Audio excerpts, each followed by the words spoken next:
Bonsoir à toutes et bonsoir à tous. Merci d'être à nouveau présents et présents dans cette conférence de l'Académie de la Nouvelle Vie. Ce soir, je suis avec Patricia Monteau. Bonsoir Patricia. Bonsoir Hortense et bonsoir à tous nos auditeurs. Qui sont nombreux ce soir pour t'écouter Patricia. Parce que ce soir, tu nous proposes une mise en pratique, en tout cas tu vas en parler. Nous allons en parler. Une mise en pratique, des dialogues avec l'ange de Gita Malaz. Donc, aujourd'hui, à l'heure où la pandémie nous prive d'une certaine vie extérieure, ne sommes-nous pas invités à découvrir la richesse de notre monde intérieur? Alors, cette conférence nous propose un voyage. Comment dialoguer avec son ange? Comment dialoguer aussi? On va dialoguer également avec toi, Patricia. Donc, j'inviterai les personnes présentes à te poser leurs questions. Voilà. Donc, tu vas nous livrer en toute transparence sa propre mise en pratique des dialogues avec l'ange issus des réponses qu'elle reçut de Gita Malaz. Alors, au fil de la conférence, nous découvrirons un chemin concret et accessible à ceux qui cherchent à découvrir leur raison d'être sur Terre, approfondir les bases de l'enseignement des dialogues, découvrir une mise en pratique concrète des dialogues avec l'ange, trouver un nouveau sens à sa vie par l'enseignement des dialogues, se rencontrer pour mieux rejoindre son ange et trouver comment mieux vivre mon problème actuel, notre problème actuel. Vous Voilà, avez... c'est tout le programme que nous allons voir ce soir. Mais on te posera les questions, je poserai les questions, et donc ça va être quelque chose d'interactif et de très dynamique. Très bien. Voilà, donc Patricia, déjà dans un premier temps, je vais te demander de te présenter en quelques mots, ton parcours, notamment avec Gita Malaz, ma foi. Comment tu as rencontré Oui, Gita Malaz? alors, moi j'étais en dehors de toute recherche spirituelle quand j'ai rencontré mon époux qui, lui, avait déjà une certaine recherche depuis un grand nombre d'années. Et il avait fondé une association qui accompagnait des gens. Et dans cette association, on faisait venir tous les mois quelqu'un d'une autre tradition. Donc, on a découvert plein d'êtres. Et au milieu de toutes ces invitations, nous, on avait lu les dialogues avec l'ange. On n'avait pas trop compris, comme beaucoup, le sens de tous ces magnifiques, aujourd'hui, on peut dire magnifiques enseignements. Et donc la rencontre avec Gita, la première fois que nous l'avons rencontrée, a été un choc. Un choc pour mon époux parce qu'il a eu le sentiment de l'avoir cherché toute sa vie, quoi. Il a eu d'autres enseignants spirituels qui l'ont accompagné, mais là, ça a été une vraie rencontre, comme si lui le résume en disant « Elle était pleine là où j'étais vide et j'avais besoin d'une mère, elle avait besoin d'un fils. » Et ça a été une vraie. Et donc, il s'est mis à lui organiser tout plein de conférences parce qu'elle allait arrêter de parler. Et donc, c'est lui qui s'est occupé. Et voilà. Et donc, dans mon parcours, moi, j'ai vécu dans l'association de mon époux toute une route. Et l'arrivée de Gita, elle a été le choc de la possibilité de dialoguer avec son ange, quoi. C'est comme si moi, j'étais à 10 000 lieues d'imaginer qu'un ange puisse s'intéresser à moi, que je puisse moi aussi avoir cette proximité que les 4 amis ont eue avec leur ange. Et elle m'a ouvert cette porte et je crois que si je ne l'avais pas côtoyée quotidiennement, je n'y aurais pas vraiment cru. Voilà, donc et après nous avons vécu avec elle les 4 dernières années de sa vie. Et nous avons accompagné sa mort et c'était Sa vie comme sa mort ont été fabuleux. Quelle chance de l'avoir, rencontré. Oui, oui, oui, oui. Alors, donc les dialogues de l'ange finalement, donc ce sont des messages qui ont été reçus par Gita et ses trois amis à une époque, qui était plutôt, sombre, ou vécue par ces jeunes gens à cette époque-là. Oui, on est en 1943 et donc la guerre commence. Et ce sont 4 amis. Généralement, les gens pensent que ce sont des messages automatiques qui leur sont tombés dessus. Et Gita détestait ça. Et donc, elle s'évertuait à expliquer aux gens qu'ils étaient 4 êtres très mûrs. Ils avaient 35-36 ans.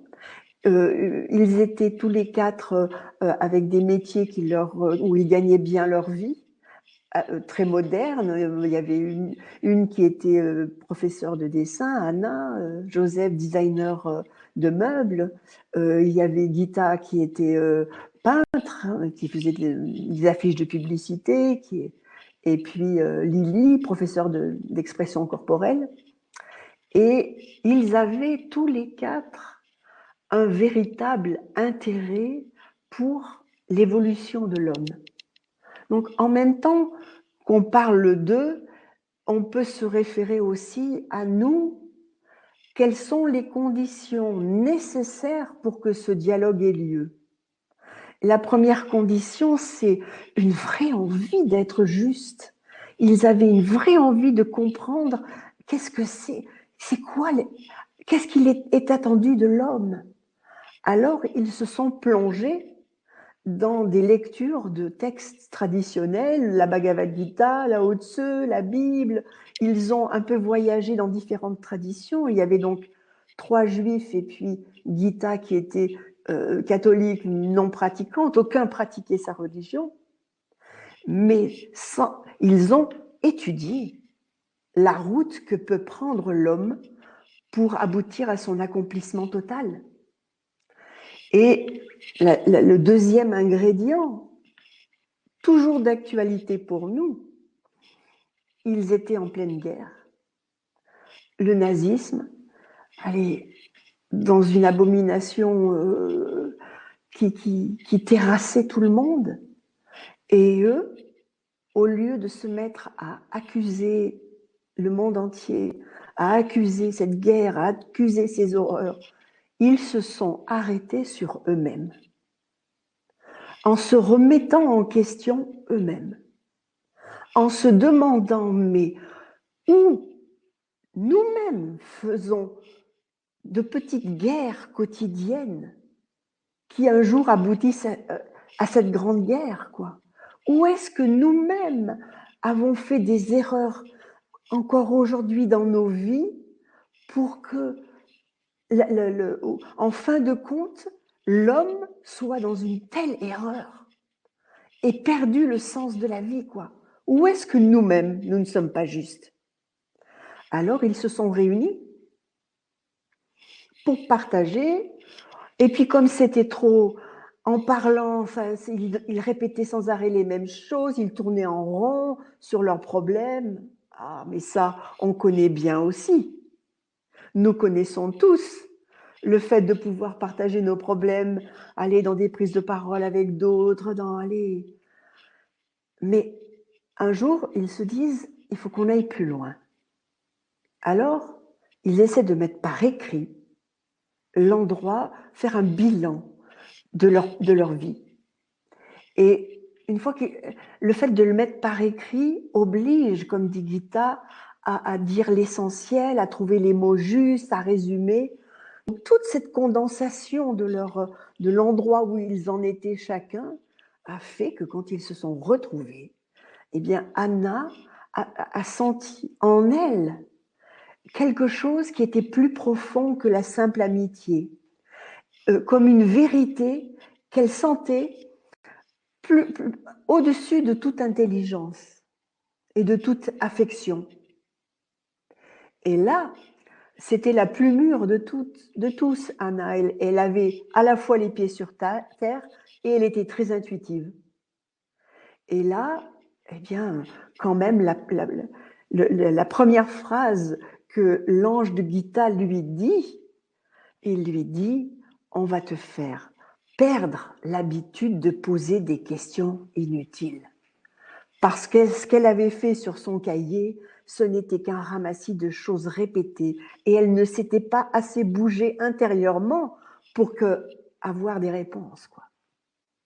Donc là, on est devant non pas l'ange petite aile rose caressant l'homme, on est devant une puissance intérieure que nous contenons tous et qui est là, tapie en nous, en attente que nous le questionnons.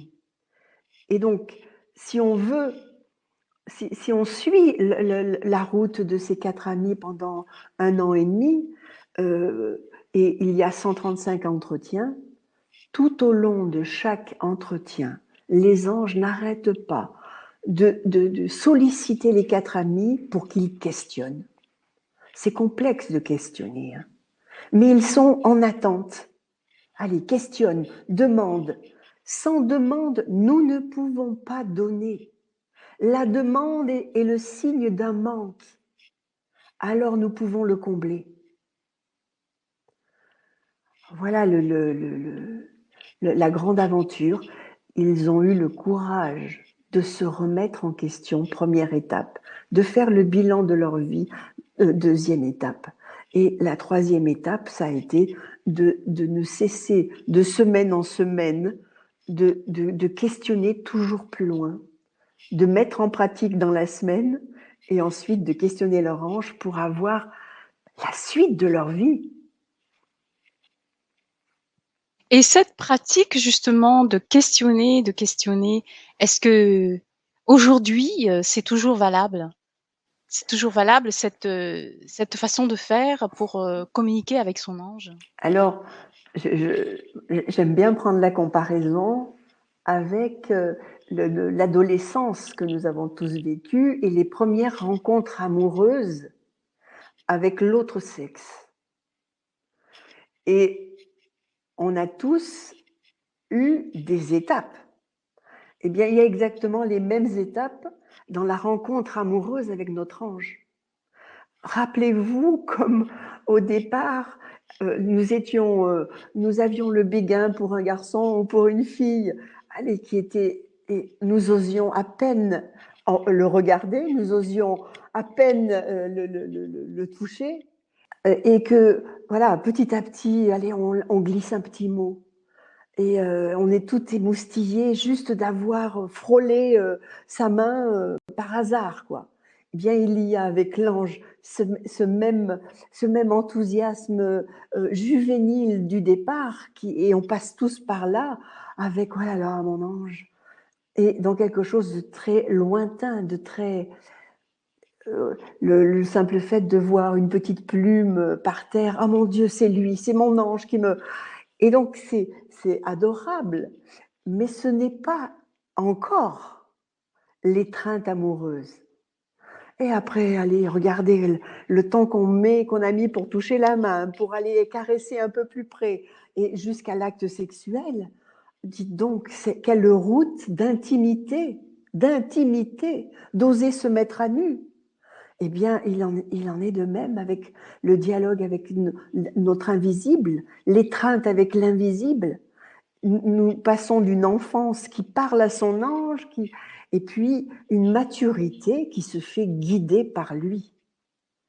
Et pour se faire guider par lui, cela ne peut provenir que d'un besoin de l'homme, de l'humain, qui va identifier, comme ils ont fait les 4 amis, quel problème j'ai aujourd'hui, où est-ce que j'aimerais que ma vie aille mieux.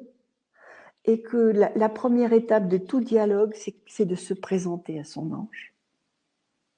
Se présenter en toute transparence. Alors après, il faut un petit peu se connaître pour se présenter dans l'instant. Voilà qui je suis. Mon Dieu, j'ai du mal là.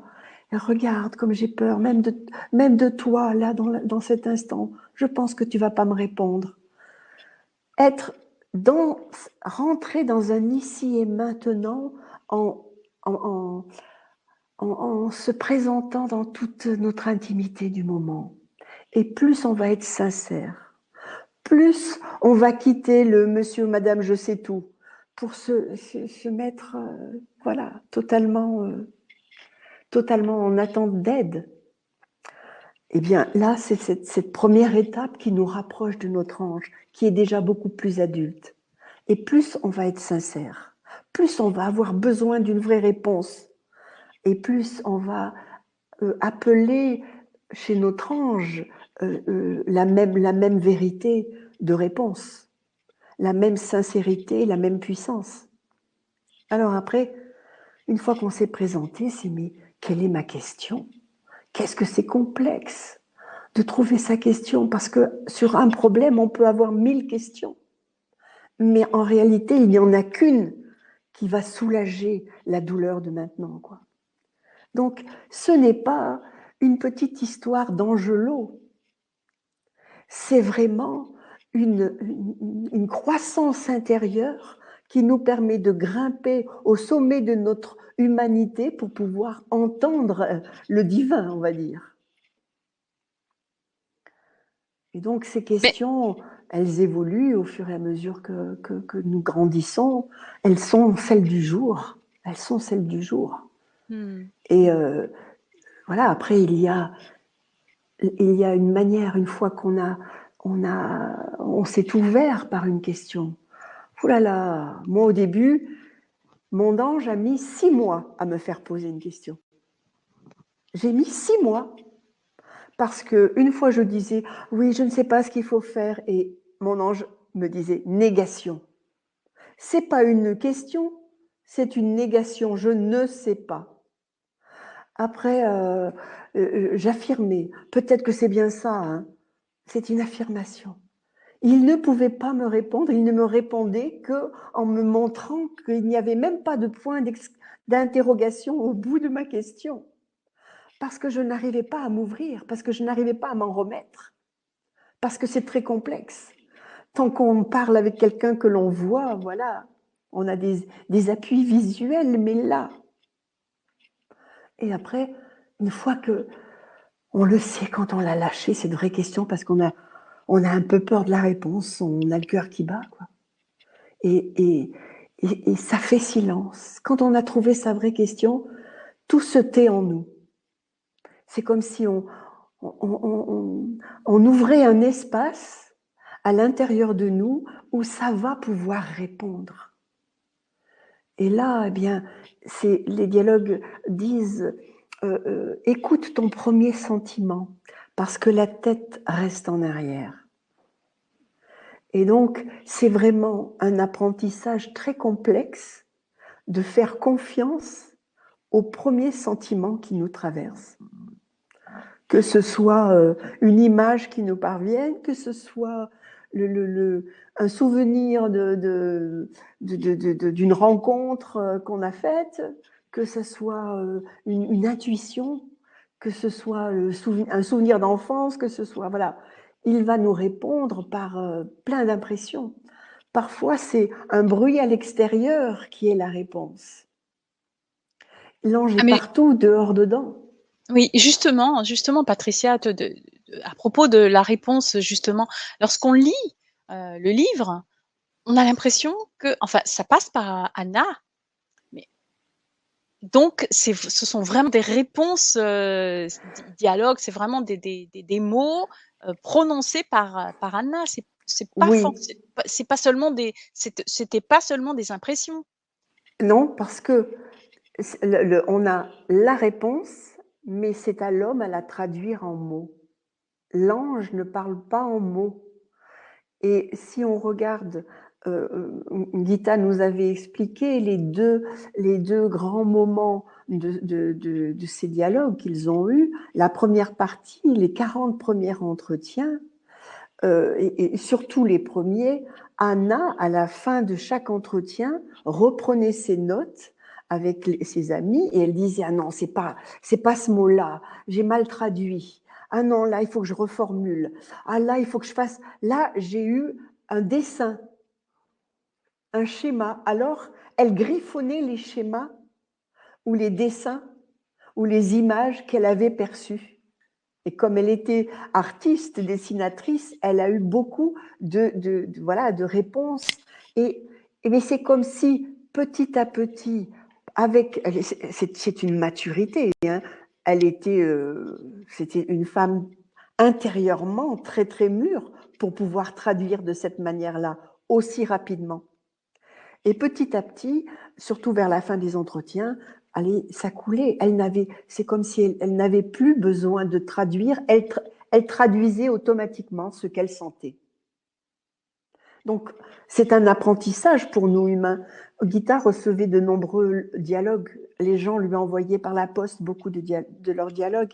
Et elle était désespérée de voir que les gens étaient sincères, voilà, ils y croyaient à leur ange, qu'ils avaient eu des réponses, mais elle disait, mais qu'est-ce qu'ils sont de piètres traducteurs.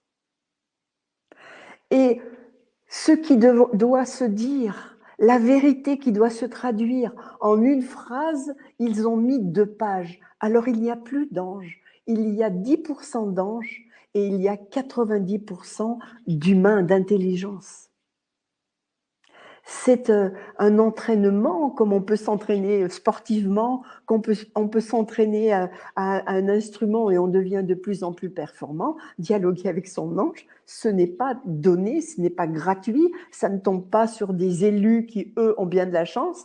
Tout être humain peut, s'il se bouge intérieurement, s'il a besoin pour sa vie d'être plus juste, d'être meilleur, de comprendre à quoi il sert, de chercher, mais c'est quoi le sens de ma vie? Alors, si il se présente en toute sincérité, voilà, mon Dieu, voilà la petite chose que je suis. C'est pas des questions intellectuelles, quoi. Et voilà où j'ai besoin d'être aidée parce que là, ça va mal dans ma vie. Et après, tout dialogue se termine par un acte. Parce que là aussi, c'est une maturité. On peut se laisser bercer par des phrases de notre ange. Et on est déjà tout tellement content, tellement heureux qu'il nous ait répondu. Et donc pendant tout un temps, eh bien, on ne va pas jusqu'au bout de l'étreinte. On s'arrête, nous, avant, tout content, excité d'avoir. Ah non, un dialogue se termine par un acte concret qui fait descendre la lumière dans la matière, qui fait descendre les intuitions que nous avons eues dans le concret de notre vie de tous les jours. Et ça fait 5 étapes. Je viens de traverser 5 étapes avec vous. La première étape, c'est qu'on résume par PQSRA. Présentation, question, silence, réponse et acte. S'il n'y a pas acte, eh bien, l'étreinte, le dialogue n'a été que vécu à moitié. Est-ce que ça répond à...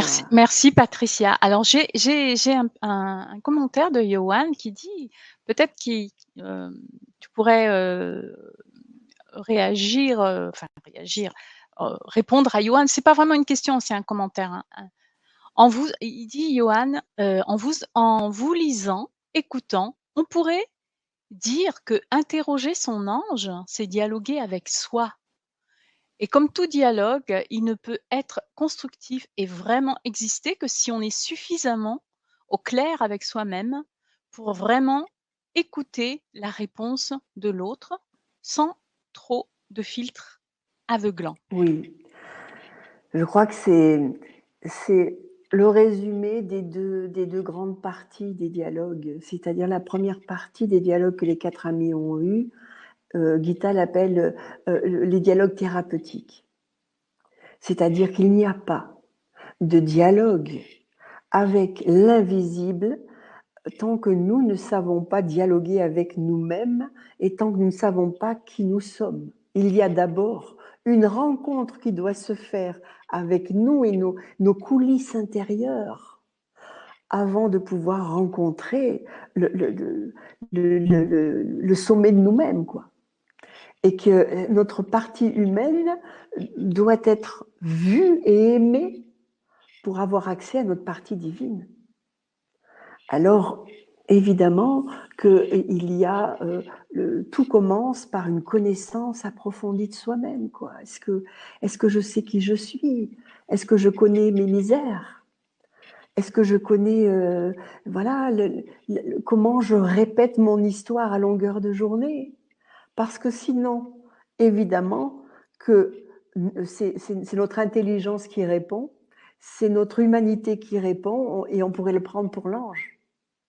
Quand c'est l'ange qui nous répond, là, en ce moment, je suis en pleine préparation de mon assemblée générale et donc j'étais partie dans des directions pour améliorer cette association. Et puis tout ce qui m'arrivait me montrait une autre direction. Alors, j'ai eu besoin de questionner mon ange sur ça. Et il m'a conduite totalement ailleurs. Qu'est-ce qui fait que je sais que c'est lui et que c'est juste? C'est que, à la fois, c'est très étrange, hein, à la fois, c'est comme si c'était une évidence ce qu'il disait, mais qu'en même temps, on n'y avait jamais pensé. C'est une évidence surprenante. On ne peut que dire, je n'ai pu que dire, mais oui, bien sûr, c'est ça, mais bien sûr, c'est juste. Mais alors, en même temps qu'il y a ce soulagement de mais oui, c'est ça, il y a un ah non, pas ça qui monte. Mais oui, c'est juste, mais ah non, pas ça. Parce que la réponse de l'ange nous déménage toujours, elle ne nous ménage pas. Alors on sait que c'est l'ange par la surprise d'une évidence qui ne va pas dans le sens de notre histoire, quoi, qui demande un dépassement. Ah mais oui, c'est juste, mais il va falloir vraiment que je sois ailleurs pour pouvoir le faire. Voilà. Sinon, tout ce qui n'est pas de cet ordre-là, c'est l'approche.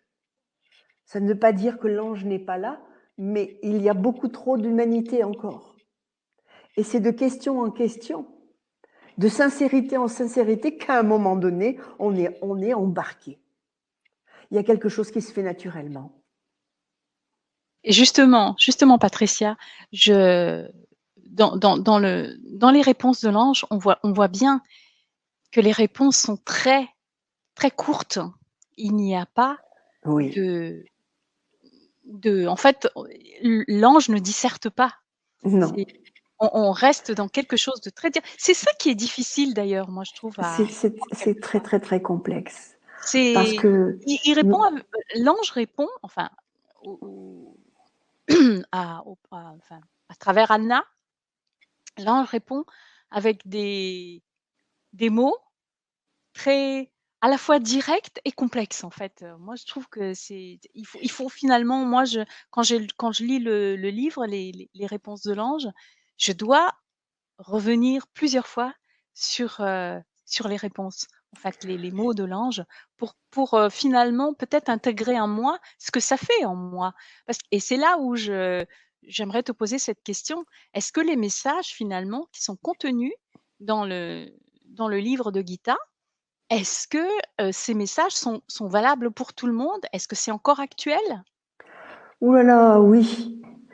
Oui, je crois que ce livre, enfin, qui est sorti en 1976, elle a mis 15 ans pour traduire, elle a vécu 15 ans déjà dans le communisme, quelque chose s'est maturé. Bon, et ils sont totalement d'actualité parce qu'ils n'ont pas encore été vécus par la majorité des gens.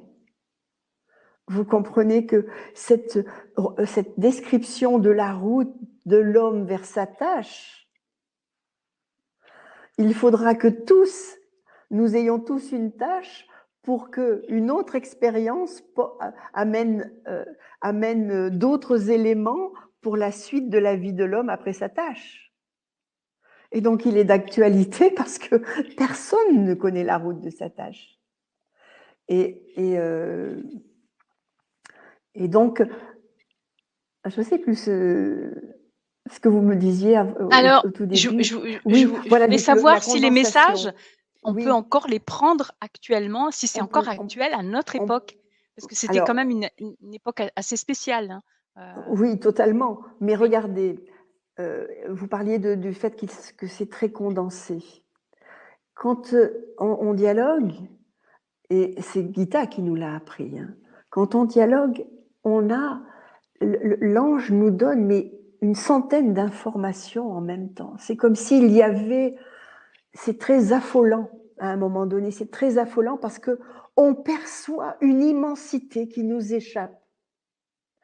Et dans cette immensité qui nous échappe, c'est nous qui allons prendre ce qui nous concerne aujourd'hui et qui est le plus entendable aujourd'hui, qui correspond le plus à notre besoin et que nous allons mettre en mots. Mais si nous mettons beaucoup de phrases, nous noyons et qu'il nous faut, nous, apprendre à traduire de façon à la fois nos questions très condensées pour ne dire que la vérité et l'essentiel. Et pareil pour les réponses, qu'il n'y ait que l'essentiel qui soit dit, alors ça déménage. Alors c'est de la vérité qui nous brasse, quoi, qui nous prend. J'ai une autre question, justement. Est-ce que c'est toujours l'ange qui répond ou est-ce que c'est quelque chose en nous qui est plus grand que nous, notre moi supérieur, notre guide intérieur, notre, présence divine? Qui Oui. qui répond vraiment? Alors je crois que euh, euh, Gita, tout de suite, elle nous a dit, mais vous vous cachez derrière le mot ange.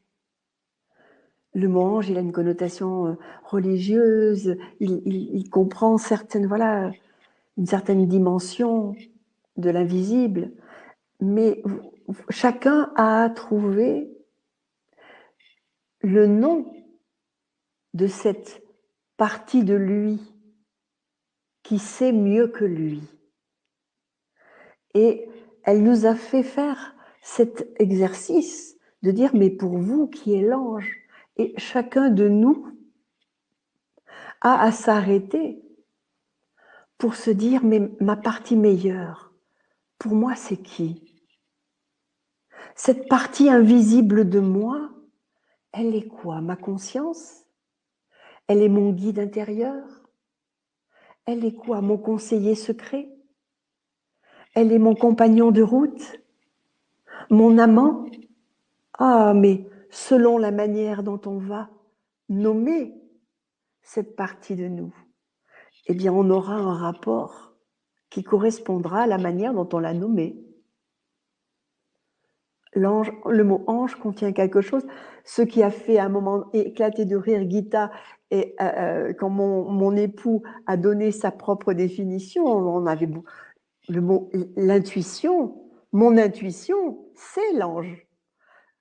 C'est mon intime conviction, c'est une autre manière. C'est le nom très ordinaire. Et elle nous poussait, Gita, à être non pas dans l'extraordinaire angélique, mais dans l'ordinaire d'une façon d'être. Et le jour où mon mari dit, mais finalement, l'ange, c'est une fonction biologique en voie d'apparition. Elle a tapé des mains, tapé des pieds en disant, ça y est mon vieux, t'es sur la bonne voie. Parce que c'est vrai. Ce n'est dans le domaine religieux que parce que ce n'est pas encore incarné dans notre corps. Mais comme la digestion s'est incarnée au fil des règnes, la respiration est arrivée, là, voilà, entre le minéral, le végétal, l'animal, eh bien, il y a l'homme et puis il y aura l'homme accompli, c'est celui qui aura en lui cette fonction intuition. Il sera, comme disent les dialogues, matière-lumière. Il sera celui qui sera capable d'être dans le concret de sa matière quand il en aura besoin ou d'être totalement lumineux. Aujourd'hui, c'est quoi la lumière qu'on met dans la matière? C'est la vérité que l'on met dans notre quotidien, la justesse que l'on met dans notre quotidien. Les réponses de notre ange éclairent, mettent en lumière le problème dans lequel on s'enlise. Et tout à coup, on voit plus clair qu'est-ce qui est juste pour notre vie, quoi. Le sens. Tout à l'heure, vous disiez, mais est-ce qu'il est d'actualité encore? Et il m'est revenu un passage des dialogues, l'entretien 33 avec Gita et 33 avec Lily, qui est vraiment d'actualité parce que personne n'y est encore vraiment.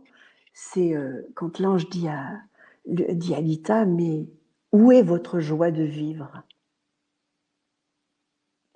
Nous ne pouvons pas vous rejoindre.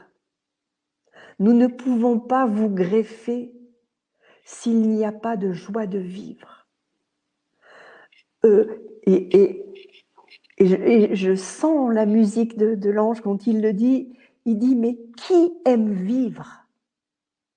Nous marchons, je cite les dialogues, nous marchons dans une forêt desséchée parce qu'il n'y a pas de joie de vivre. Prête-toi, Gita, à la joie de vivre, lui dit son ange. Et il répète, c'est votre affaire, à vous les humains. Mais vous avez vu comme elle n'est pas monnaie courante, la joie de vivre. Il y a toujours un ouais, ça va pas. Oh mon Dieu, il y a encore cette pandémie, et encore ça, et encore ça, et encore ça.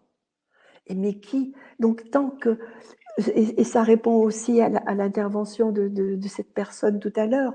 C'est tant que nous n'avons pas comblé tous nos manques, tant que nous ne sommes pas pleins. Et la joie, elle a deux aspects. Il y a la petite joie personnelle, c'est-à-dire aller au bout de tout ce qui nous fait envie, pour notre personne, au bout d'une certaine consommation de la vie. Ça, c'est la petite joie personnelle qui est la première à atteindre. Tant que nous que nous n'avons pas eu l'audace de vivre, de vivre joyeusement notre vie personnelle, ben voilà, il n'y a pas d'ange possible. Parce qu'on a le nez en bas. Et la deuxième joie, qui est la grande joie, qui est au-delà de notre personne, elle commence quand on est capable de sourire de notre imperfection. Cette joie, elle est teintée de miséricorde. C'est une joie discrète, une joie qui laisse un sourire. Tout le long des dialogues, il y a, mais le sourire, vous ne le connaissez pas. Le sourire, c'est la victoire sur la matière. Alors ce sourire de tendresse sur nos bêtises que l'instant d'avant, on avait transformé en drame. Et tout à coup, on voit son imperfection, on voit et on s'embrasse soi-même. Eh bien, on est dans une joie au-delà de la personne. Là, nous pouvons dialoguer. Nous avons C'était fait, oui. oui. Mais en fait, oui, c'est justement, c'était je voulais justement poser cette question, être dans la joie. Est-ce que c'est quand on est dans la joie finalement, on peut recevoir les réponses de l'ange, évidemment avec j'allais dire les bonnes questions, mais qu'en est-il alors des personnes qui sont dans la souffrance, qui ne sont pas Mais dans cette joie-là? Est-ce que ça nous, veut dire que l'ange ne répond pas? nous le sommes tous dans la souffrance. Aucun de nous n'est en dehors de Oui. la souffrance. Mmh. Les petites souffrances quotidiennes, les agacements quotidiens, ou les souffrances plus complexes de maladie, de perte d'enfants, nous sommes tous quotidiennement dans la souffrance. La joie de vivre, elle est une conquête. Parce que c'est tout l'apprentissage, tout ce que j'ai appris auprès de Gita. Moi, j'étais sans arrêt dans le mélodrame. Et Gita, voilà ce qui m'arrive, et voilà, je sais pas faire, et voilà. Là, mais vraiment, mais je suis nulle. Voilà, et là, mais c'est mon mari qui sait pas faire, là. Et puis là, voilà, j'étais institutrice, mais mes élèves, ils font trop de bruit. Voilà. J'étais dans ce, ce, ce, ce, ce déversement de plaintes. Et là, si on est en train de se déverser toute sa souffrance, si on s'y on, on s'y complaît presque, il y a quelque chose qui gémit de nous, qui se lamente, eh bien, c'est donc qu'on est convaincu qu'il n'y a pas de solution. Donc l'ange ne peut pas nous répondre parce que sinon, nous savons que chaque souffrance est simplement le signe que nous nous sommes éloignés de lui et de nous-mêmes et qu'il nous faut questionner pour revenir. Et qu'il y a donc que chaque souffrance, comme disent les dialogues, la souffrance c'est le messager de Dieu. Écoute-le et puis laisse-le partir. Cette souffrance, elle vient juste nous dire, hop, tu es en train de planter, mon vieux. Tu es en train de passer à côté de toi, mon vieux. Allez, arrête-toi et regarde où est-ce que tu es en train de t'égarer. Et donc, si nous ne sommes pas à cet endroit-là, eh bien, nous ne pouvons pas questionner notre ange pour qu'il nous donne la solution. Nous entretenons le gémissement et la lamentation et la rouspétance intérieure en oubliant que ce n'est simplement que le plomb à transformer en or, quoi. Et là, il Alors, ne peut pas. Le son humain a la tête en bas, au lieu d'avoir la tête en haut, questionnant et disant, mais voilà où j'ai ce problème-là. Mais je ne comprends pas son sens. Aide-moi à voir le sens, mon ange.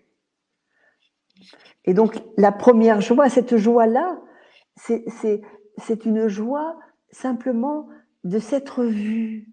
Il faut d'abord s'accueillir soi-même dans cette souffrance, se voir soi-même. Ne pas penser que c'est la vérité, mais découvrir, moi, je me sentais toujours sans valeur. Eh bien, il faut arriver à cet endroit-là où on embrasse celle qui se pense sans valeur. Alors seulement celle-là peut être en état de questionner. Celle qui se pense sans valeur pose des questions de quelqu'un de tout petit qui n'y croit même pas qu'elle va avoir des réponses. Celle qui s'est vue dans sa dévalorisée, se dévalorisant et prenant le temps juste de se dire ben voilà ce que je suis, allez, et qui fait naître ce sourire sur elle-même. Derrière, eh bien, la question, elle est de l'ordre de mon ange, là, je t'attends, j'ai besoin de toi, arrive. Sinon, celui qui souffre et qui reste dans sa souffrance, il pose des questions à son ange pour qu'on lui enlève les problèmes, qu'on lui fasse un mari plus gentil, que son ange modifie l'extérieur pour qu'il soit tout rose et qu'il n'ait plus de problèmes. Et là, il n'y a pas de réponse. On tourne en rond sans réponse. La vraie question, c'est celle qui demande, là où je suis en train de souffrir contre ces machins, contre cette privation de vie, contre cette maladie, contre tout ça, allez là, montre-moi à quel endroit je peux grandir. Qu'est-ce que ça m'enseigne? Puisque je souffre, c'est qu'il y a quelque chose que je n'ai pas compris. Montre-moi, guide-moi. Et là, ben voilà, on passe ailleurs. On passe ailleurs. Et il n'y a plus d'extérieur qui tienne.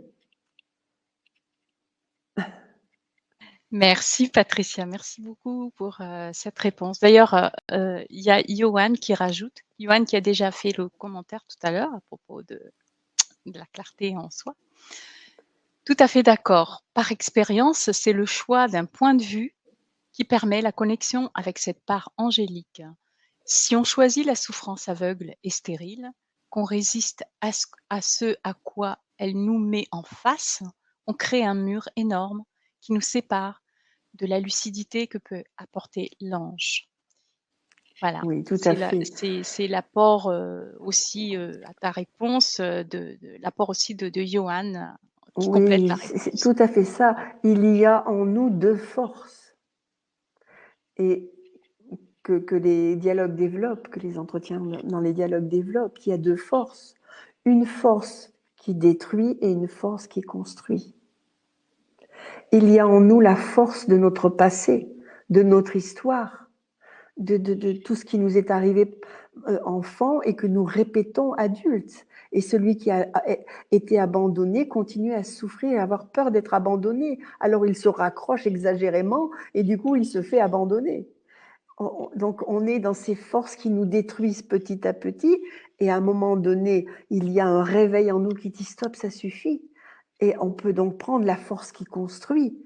Et celle-là, il passe d'abandonner cet homme, le même homme, la même femme qui souffre d'être abandonnée tout à coup, parce que il s'accueille lui-même déjà, eh bien, il prend le choix de la force qui construit, et là, il devient un homme qui est libre.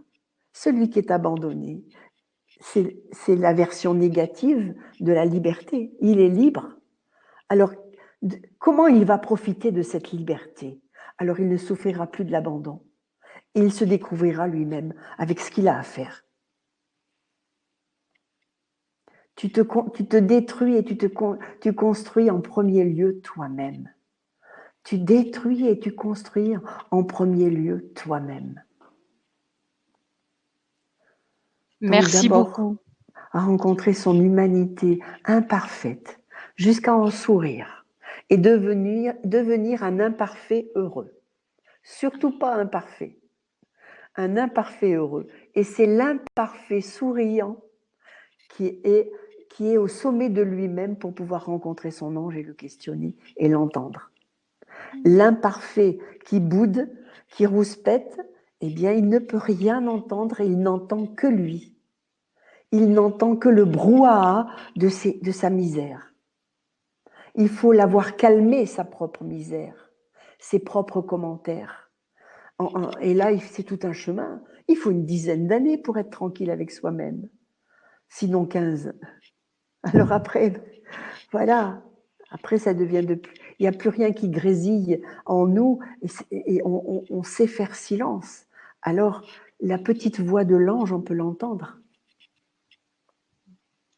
Merci. Merci Patricia. Alors justement, le 13 octobre, tu nous proposes un atelier pour, alors je lis le dialogue, c'est intitulé «Le dialogue miroir», pour découvrir qui je suis et qui je pourrais devenir.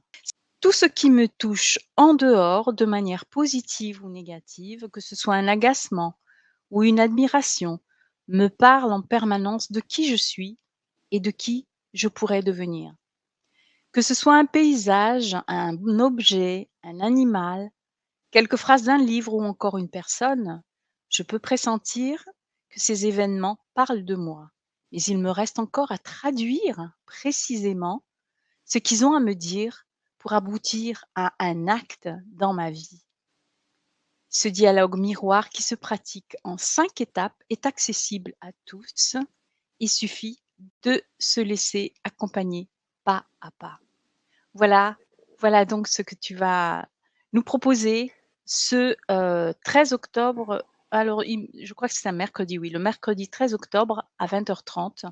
Nous nous retrouverons donc pour cet atelier.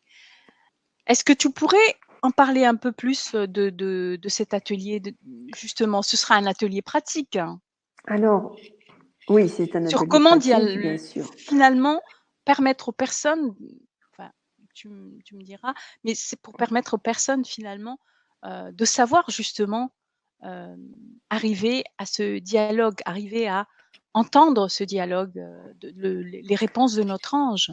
Oui. Alors, Lita nous a toujours dit que comme nous sommes uniques, nous avons tous une relation à notre ange unique. Allez, moi, dans cette conférence, j'ai élargi le débat, j'ai ouvert des portes, mais il n'y a aucune relation ni aucune étreinte qui se ressemble. Et chacun va avoir une manière de dialoguer qui lui est propre selon ses affinités, selon même ses centres d'intérêt, selon son histoire. Et elle me disait toujours, ben, un jour tu trouveras la tienne de forme de dialogue. Et moi, comme j'étais quelqu'un de très studieux, de très appliqué, je m'éreintais à dialoguer sans avoir de réponse. Je posais mes questions et puis c'était jamais la bonne question. Et puis la réponse, mais c'est pas ça. Donc je me suis encore trompée. C'est pas possible. Et je faisais de mes dialogues vraiment des mini-drames et qui me descendaient plutôt que m'élevaient, quoi. Et puis un jour, bah, je vais raconter la première fois que ça m'est arrivé. Et c'est ce dialogue miroir qui m'a mise à un autre endroit parce qu'il était merveillant et il m'a fait sortir de la Patricia sérieuse et appliquée. J'étais partie me promener et puis mes yeux s'arrêtent sur un petit coucou, une petite fleur là, toute jaune. Et je me dis, mais qu'est-ce qu'elle fout là, cette fleur bah, Et le fait de dire ça m'arrête.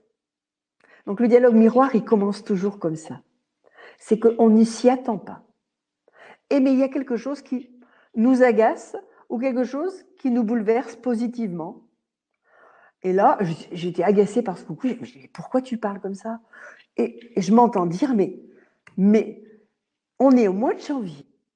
Alors, si même les fleurs ne respectent pas leur rythme, où va le monde? Donc, c'est la première étape de ce dialogue, c'est d'essayer de dire ce qui nous a agacés ou qui nous a touchés. Et déjà, cette première étape, elle nous met un peu la puce à l'oreille. Parce que, vraiment, ce que l'on voit dehors parle de nous, dedans, que nous croyons qu'il y a un dehors, que tout ce que nous disons de notre famille, de nos conjoints, de la table, toutes les descriptions que nous faisons, elles sont que nous décrivons l'extérieur. Mais non, nous décrivons nous-mêmes. C'est comme si on s'offrait un majestueux miroir. Allez, mon miroir, je le tourne vers cet arbre. Si je décris cet arbre, mais je parle de moi. Et comme j'ai décrit cette fleur, qui respecte même pas son rythme. On ne pousse pas en janvier. Et là, immédiatement, j'ai senti que ça parlait de moi. Après, aujourd'hui, j'ai fait ce dialogue, je l'ai bonifié en l'enseignant à d'autres. Et il a 4 étapes précises, quoi. Hein. Mais où est-ce que ça parle de moi?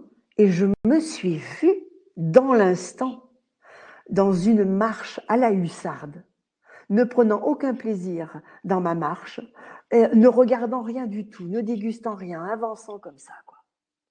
Et donc le rythme, le faux rythme que je reprochais à cette fleur, c'était le mien. Je ne voyais que le mien dans cette fleur. Immédiatement, ça m'a arraché un sourire. J'étais émerveillée de voir ça. C'était la première fois que ça m'arrivait. Et tout de suite, je me suis dit, ah, eh bien, c'est que j'ai à trouver mon rythme. Mon rythme à moi, quoi. Et mon rythme à moi, c'est pas de ralentir le pas, mais quel est mon juste pas? Quelle est ma juste marche? Et quel écartement? Comment? Et je suis rentrée dans un endroit de moi-même que je n'avais fait que lire dans les livres, mais je le vivais. J'étais tout à coup dans une ivresse de mon corps, une ivresse de mon être. Et je me suis mis à déguster le paysage et puis à le voir tout autrement. Je me suis mis à remercier. Voilà. Et derrière, donc, le dialogue miroir nous répond dans l'instant. Il nous met dans l'ici et maintenant de qui nous sommes.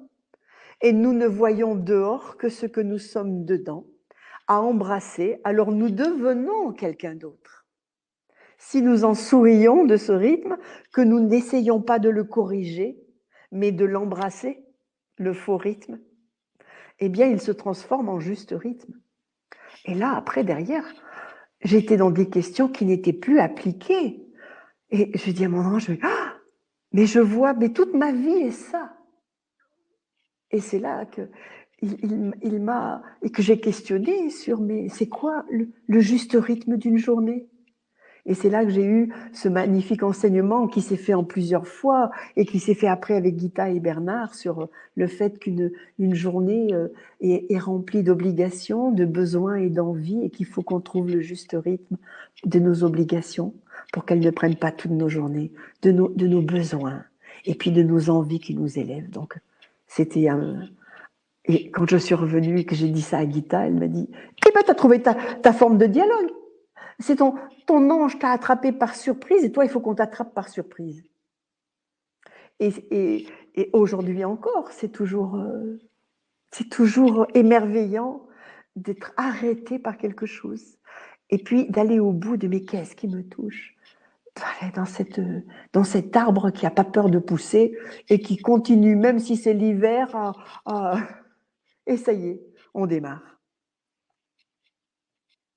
Merci beaucoup, c'est vraiment passionnant, je trouve. En fait, finalement, il faut toujours, être ouvert, ne pas être, être, è j'allais dire vide, mais c'est pas vide, en fait, ce que je voulais dire, c'est être dans l'accueil en permanence, être Alors, dans l'émerveillement de ce qui arrive pour oui, pouvoir voir ce qui nous est adressé. oui. Et généralement, le point de départ, il est une souffrance, il est un agacement, il est quelque chose qui ne va pas.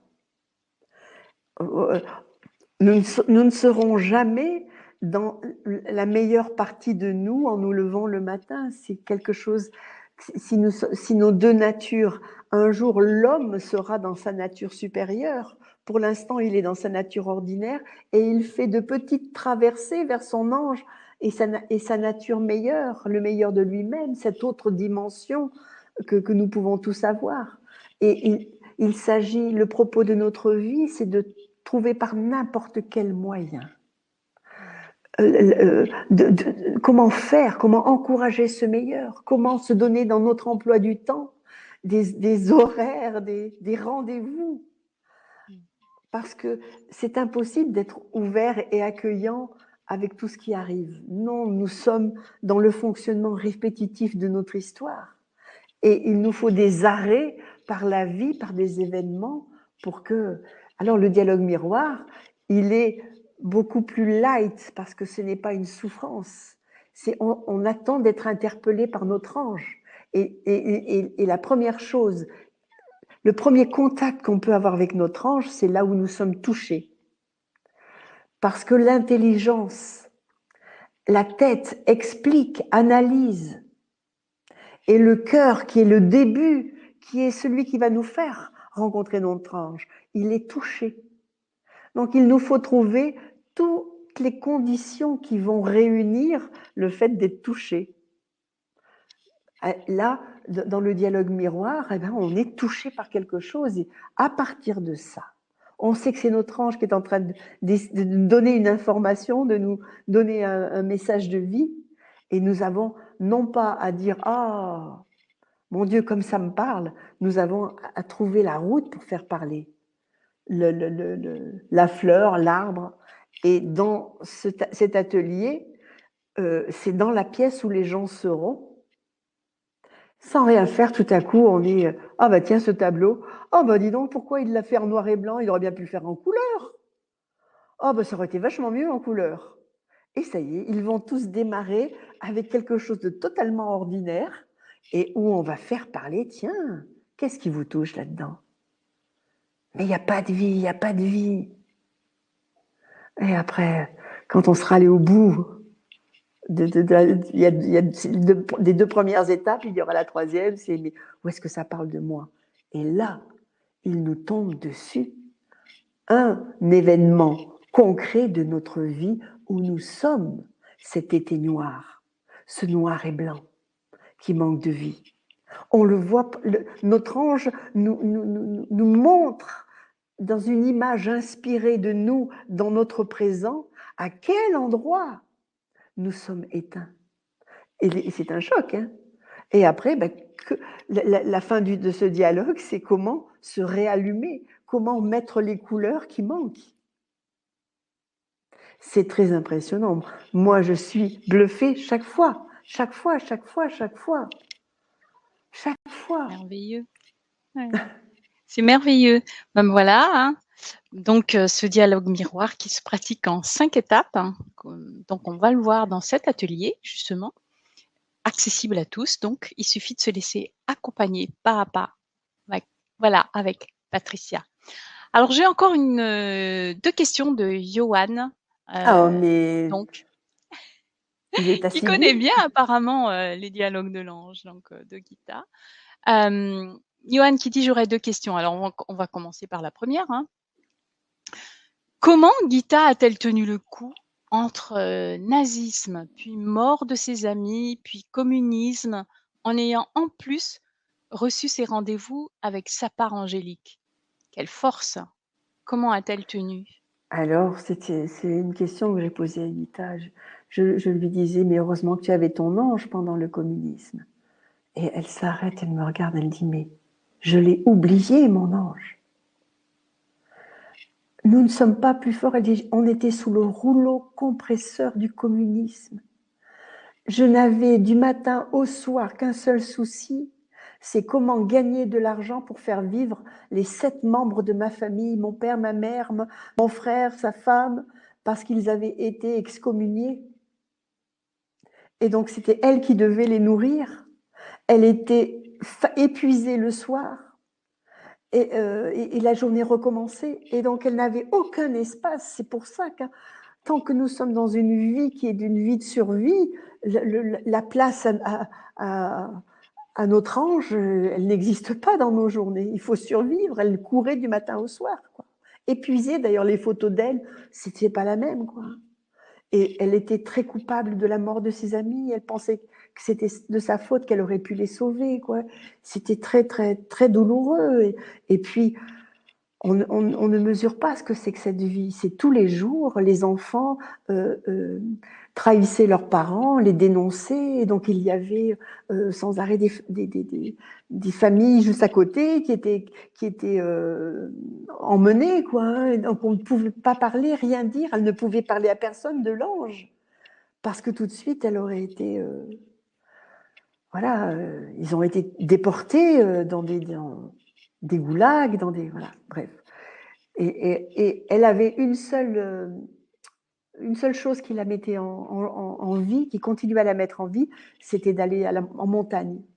Et donc régulièrement, elle prenait un téléphérique et elle allait s'aérer, voir le paysage et tout. Et puis un jour, elle est suivie par la police.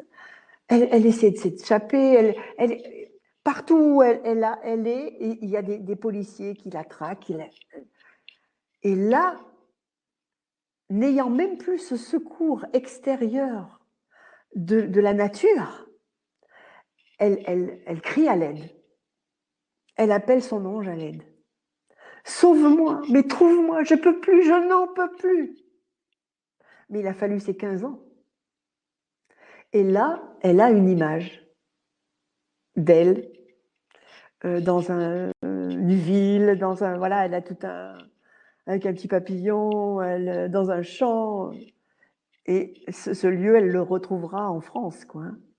Et elle sait là qu'il faut qu'elle parte, qu'elle quitte ce lieu, qu'elle ne pourra pas continuer sa vie en étant dans une telle pression de vie. Alors, ben voilà, après, elle a fui avec... elle s'occupait du ballet hongrois, c'est elle qui faisait les décorations du ballet, qui faisait les costumes, donc elle partait toujours à l'étranger avec eux, et un jour elle décide... et pourquoi la France? Parce qu'il y avait un proverbe hongrois qui disait « Heureux comme Dieu en France ». Alors, elle s'est dit, si Dieu est heureux en France, alors moi j'ai toutes mes chances, quoi. Et là, à partir du moment où elle a fui, elle est partie avec ses carnets, il n'y a plus eu cette pression voilà, qui écrase l'individu. Et elle a commencé à chercher des chemins spirituels. Elle est allée chez Gurdjieff, elle est allée, voilà, elle a fait plusieurs des chemins sur les rêves, pour essayer de trouver quelqu'un qui ait rencontré son ange comme elle, quoi. Et c'est finalement, il y avait personne. Et c'est chez Jung qu'elle a eu le plus d'écho, parce que Jung, il avait il parlait à son ange Philémon. Et c'est voilà, cette rencontre avec les Jungiens qui a fait sa première conférence, sa première. OK. Merci beaucoup, c'est très intéressant. Alors la deuxième question de Johan, c'est: vous parlez du fait que le dialogue n'a de valeur que s'il est suivi d'actions concrètes. Auriez-vous un petit truc pour amener quelqu'un qui serait tenté de se satisfaire de comprendre, mais pas d'appliquer? En gros, ramener l'action à quelqu'un d'un peu perché. Voilà, Allez, merci. C'est Johan.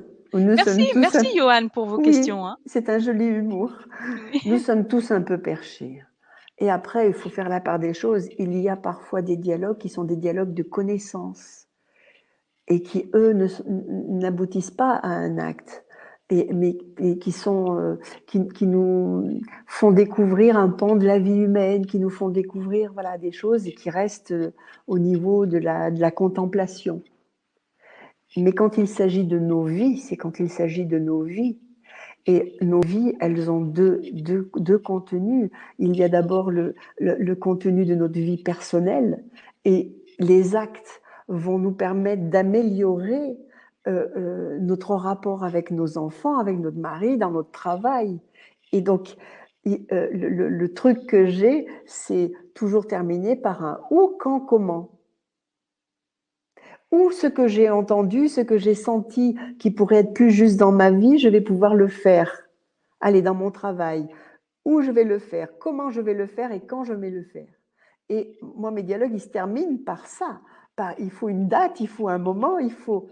Alors, on a ficelé le concret et on ne reste pas dans les nuages de l'ivresse d'avoir eu de belles réponses, quoi. Et puis, dans la deuxième partie de sa vie, quand on va dire qu'on a mis de l'ordre dans sa vie humaine, quoi, dans sa vie personnelle, et qu'on est en paix, que voilà, on est plein. Et ben, la deuxième partie va être de retransmettre ce que l'on a reçu. Dans un service que l'on doit tous à la vie, on est tous arrivés sur Terre avec quelque chose à faire. Et là, on est en mesure d'autres questions qui sont sur quel est le sens de ma vie, à quoi je sers, qui vont nous amener à découvrir pas à pas le service que la mission de vie, la tâche, les dialogues disent la tâche, avec laquelle nous sommes arrivés sur Terre, mais que nous avons oublié à la naissance. Et là, les questions, elles doivent aussi se terminer par un axe. C'est comment je vais aider. Alors, moi, ça a été le dialogue miroir. Après, et puis d'année en année, des choses, des nouveaux outils naissent en moi, des nouvelles, voilà, une nouvelle contemplation de la vie. Mais tout débouche sur du concret. Mais oui, on a tendance à être au perché, à se contenter de généralités. Mon époux dit, oui, on s'extasie pour des choses comme « mais l'eau est bleue !» ou « ah, mais l'eau mouille !» Ah, le ciel est... Voilà. Mais ce sont des généralités. Il faut qu'on descende dans le concret, de quelque chose qui concerne notre vie de tous les jours, qui fait que quand on va recommencer notre journée du lendemain, on a un acte. On n'est pas sûr d'y arriver. C'est une sacrée conquête. Mais voilà. Merci Patricia, merci beaucoup. En tout cas, Johan te remercie pour les réponses. Voilà.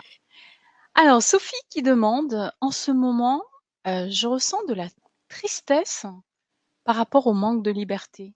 Comment traduire cela? Est-ce qu'il y a une traduction? Enfin, là, c'est moi qui Oui, rajoute. Y oui, a-t-il une traduction bien générale ou sûr, ça dépend de chacun? bien sûr. Il y a les deux. C'est-à-dire que quoi de plus normal que priver de nos libertés extérieures, de voyages, de cinéma, de rencontres tranquilles avec nos amis, de boîtes de nuit. Comment est-il possible que nous ne soyons pas attristés, que nous ne soyons pas abîmés, que nous ne soyons pas, voilà, tous souffrant de cette privation de notre vie? Alors, le sens que ça peut avoir, oui, le sens que ça a, c'est que si nous sommes privés de notre vie extérieure, c'est peut-être parce qu'il est temps de laisser de la place à sa vie intérieure. Et qu'aujourd'hui, nous sommes tous happés par une boulimie de vie extérieure qui occupe tout, tout notre espace et tout notre temps. Et l'ange dit, et moi, quand est-ce que tu vas t'arrêter pour te rencontrer? Quand est-ce que tu vas t'arrêter pour me rencontrer et puis qu'on chemine ensemble jusqu'à ce qu'on soit dans notre tâche commune, quoi. On a quelque chose à faire, bon sang.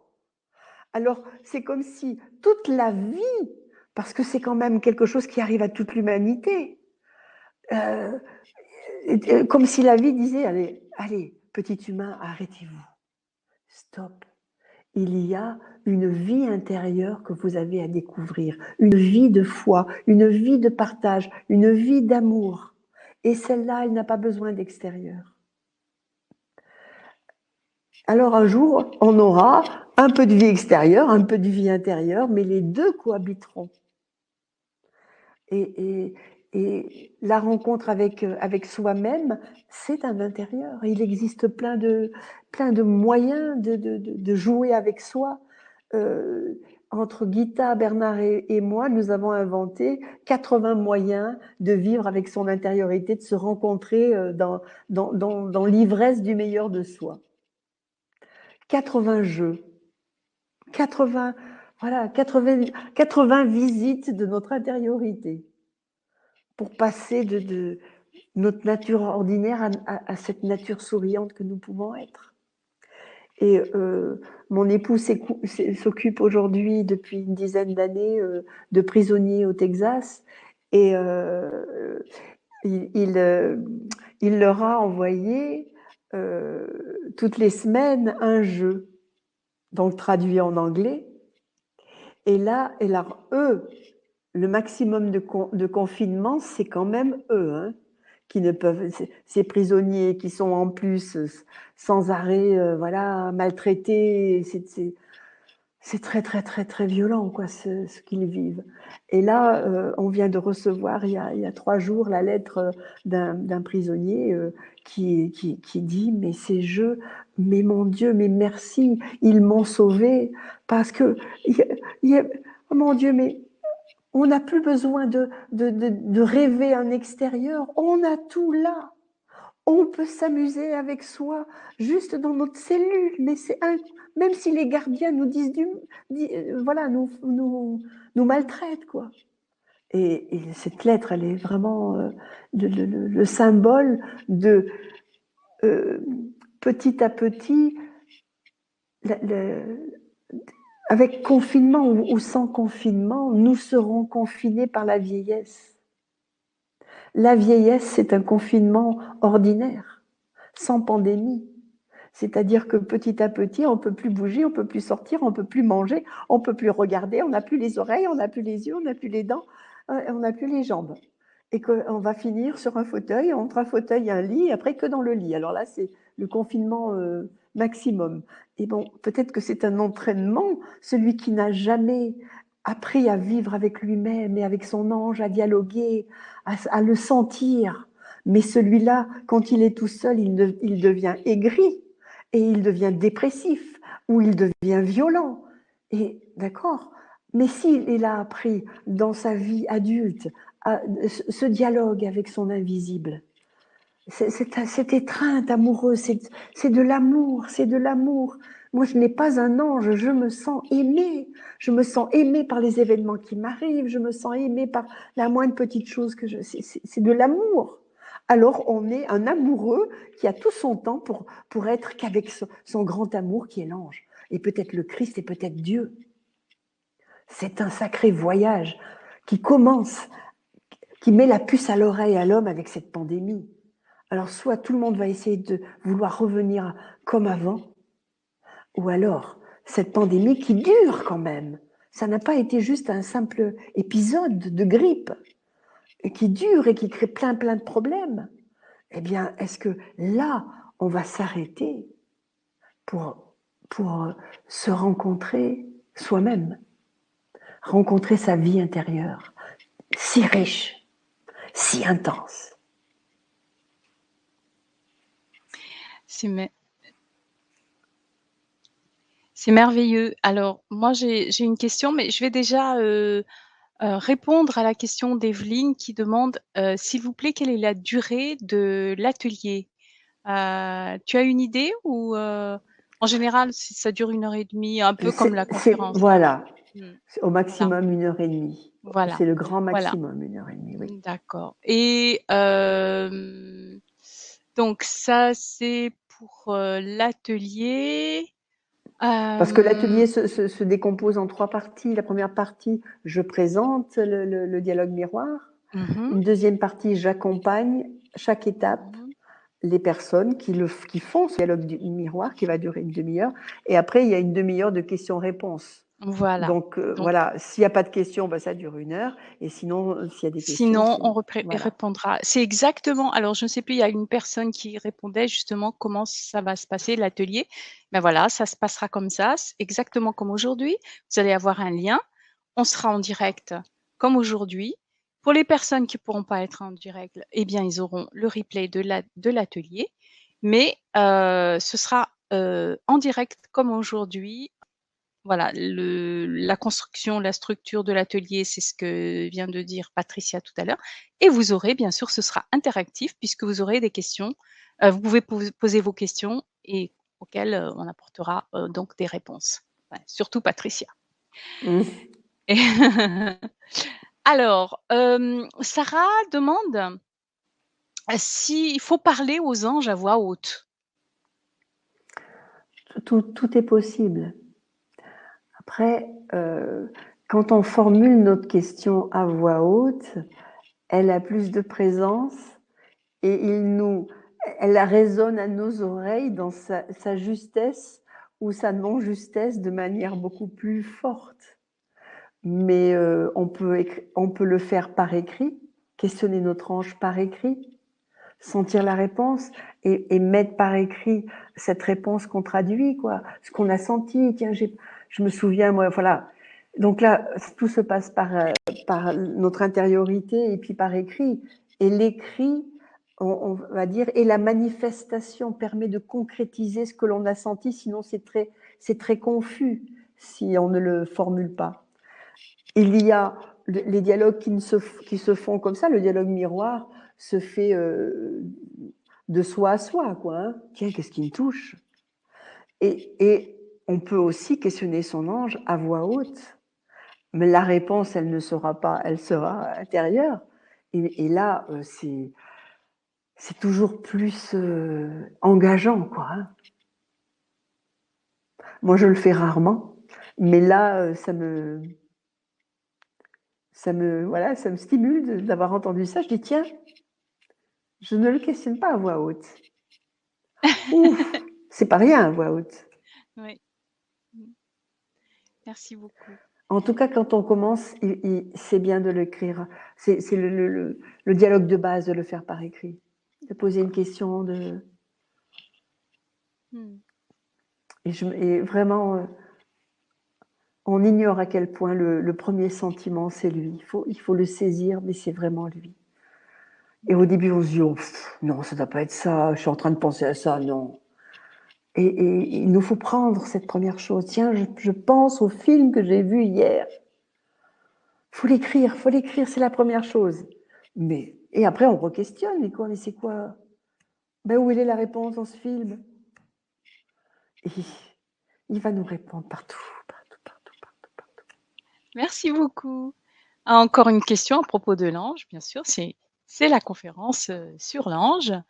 Y a-t-il un cérémonial, peut-être un rituel aussi, à faire avant de prendre contact avec son ange? Mais c'est peut-être ce qu'on va voir justement pendant l'atelier, Alors, le chacun a trouvé son propre rituel, en sachant qu'il nous faut aller de plus en plus vers de l'ordinaire.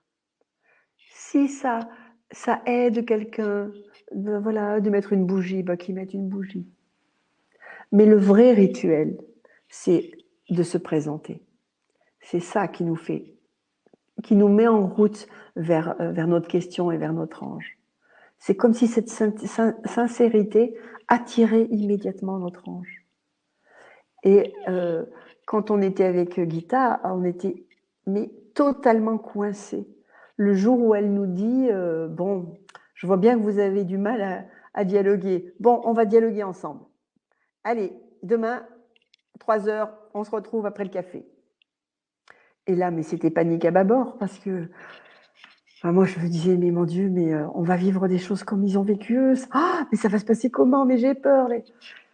Et quand on s'est retrouvés tous les trois, Gita, elle éclate de rire en disant, oh là là, pauvres anges, comment voulez-vous qu'un amoureux vienne si vous avez peur de lui, si vous êtes assis sur le bord de votre chaise, si vous êtes tout coincé? Mais il viendra jamais, votre ange, hein. Et elle nous dit, attendez 2 secondes. Elle part dans sa cuisine et elle revient avec 3 verres remplis de verveine duvelée, cette liqueur verte célèbre, célèbre depuis Gita. Et elle nous dit, buvez, ça va vous décoincer. Mais moi, déjà rien qu'elle fasse ça, je me disais, mais on peut faire ça, on peut dialoguer et se boire de l'alcool. Et elle nous a mis dans un tempo. Les dialogues, c'est pas une mine consternée, c'est une mine joyeuse, quoi. C'est mon ange, mais aide-moi. Et voilà, après, elle nous a appris ce ping-pong, c'est-à-dire, elle me disait, Patricia, accepte de dire sans connerie pour lâcher une grande vérité à un moment donné. Comme tu n'acceptes pas de tâtonner et que tu veux tout de suite la réponse parfaite de ton ange, eh bien tu tournes autour et tu n'y es jamais. Il faut qu'on se chauffe en tournant autour de la vérité et à un moment donné, oui, c'est lui. On le sait. C'est merveilleux. Merci Patricia.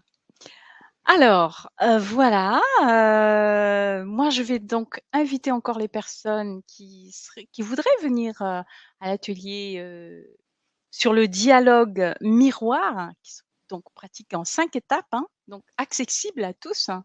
Donc ça va donc tu peux nous redire, Patricia, donc dans un premier temps, qu'est-ce qu'on va faire? Tu Premier présentes temps, le je représente comment vont se dérouler ces étapes. voilà, les 5 Je les étapes, ai, oui. Mmh. voilà, je les ai simplifiées en 4 D'accord. depuis. D'accord, OK. Euh, donc ça, pendant une demi-heure, pour Mmh mh. qu'on soit bien dans la musique de cette forme de dialogue.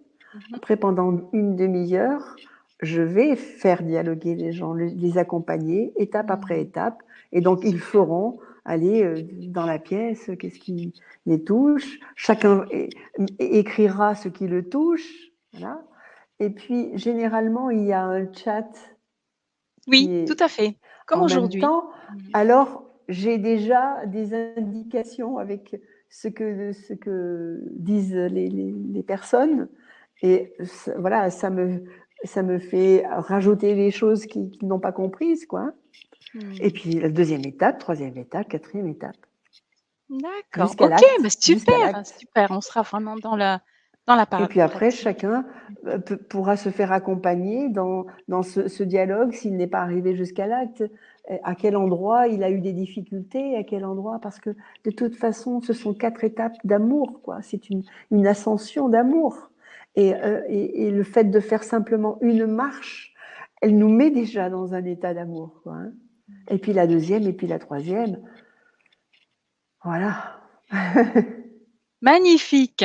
Bah, on va passer un temps, vraiment, un super temps avec toi alors, pendant cet atelier. Alors je rappelle que c'est le mercredi 13 octobre à 20h30 pour les personnes qui voudront, nous rejoindre. Vous recevrez un lien pour assister en direct.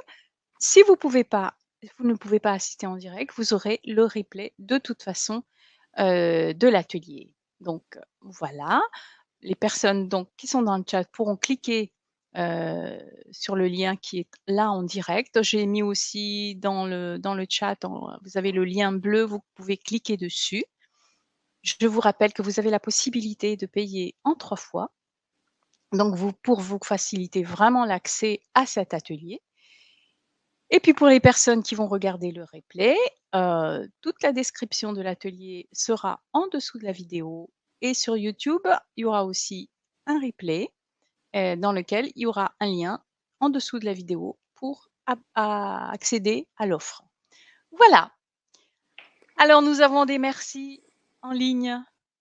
Patricia, Mmh. merci de nous permettre de nous découvrir avec l'aide de notre ange. Voilà, il y a Johan qui a posé beaucoup de questions, qui dit: «Oh là là, l'atelier va être interactif, c'est génial». Voilà. Mmh. Alors Et moi oui, oui. Non, mais je t'en prie. oui, moi j'aime bien, conclure, mes conférences avec,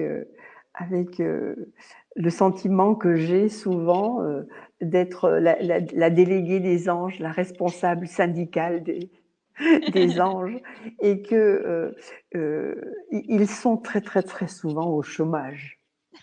Oui, c'est Parce vrai. que leur humain oublie de les questionner De quoi, les questionner, de oui. Bah, demander, de demander, de demander, de demander oui, oui, oui. et C'est que les humains attendent avec toutes leurs activités, leur vie courante et ils ne s'arrêtent pas pour demander, ils ont des problèmes et ils demandent pas. Alors, ne les laissez pas au chômage. mmh, Questionnez-les, mmh. demandez leur aide parce que sinon, il y a 2 orphelins. Ouais. Un homme qui est fait tout seul en désordre et un ange qui sait ce qu'il faudrait faire et qui ne peut pas le transmettre. Et les deux se perdent. Ouais. La la le fin mot de cette conférence, c'est nous avons à rejoindre ce sourire. Le sourire, c'est le lieu où habite l'ange. J'habite dans le sourire, il le dit plusieurs fois dans les dialogues. J'habite dans ce sourire, alors rejoignons ce sourire et demandons. Et de préférence, demandons l'impossible. Parce que Ah, le possible, nous le pouvons tout seuls. mmh. Demandons l'impossible. Ah, c'est vraiment merveilleux. Waouh. Merci de tout cœur, dit Evelyne. Merci infiniment à vous, dit Yanni. Marie-France dit: «Quelle lumière de l'ange, de tout cœur». Des cœurs aussi de Marie Madeleine. Johan, merci à toutes les 2 et on se revoit le 13. Eh bien, bienvenue Johan. C'est Mmh. avec plaisir. Bienvenue à toutes les personnes qui viendront nous rejoindre le 13 octobre, hein. Ce sera un mercredi, donc ça va être, magnifique. Et merci Florence de Merci permettre dans cette Patricia. période de pandémie où nous ne pouvons pas nous réunir, de rendre Internet, voilà, Voilà, autant au service des anges voilà. et de Ouais, la mais vie oui. intérieure. Merci, merci beaucoup. Merci Patricia et merci à toutes les personnes qui ont assisté avec nous à cette, conférence aussi en direct et merci aux personnes qui vont regarder le replay aussi et je souhaite à tout le monde une très bonne soirée. Au revoir Patricia et à très Allez, bientôt. bonne nuit à tous. Bonne nuit. Au revoir.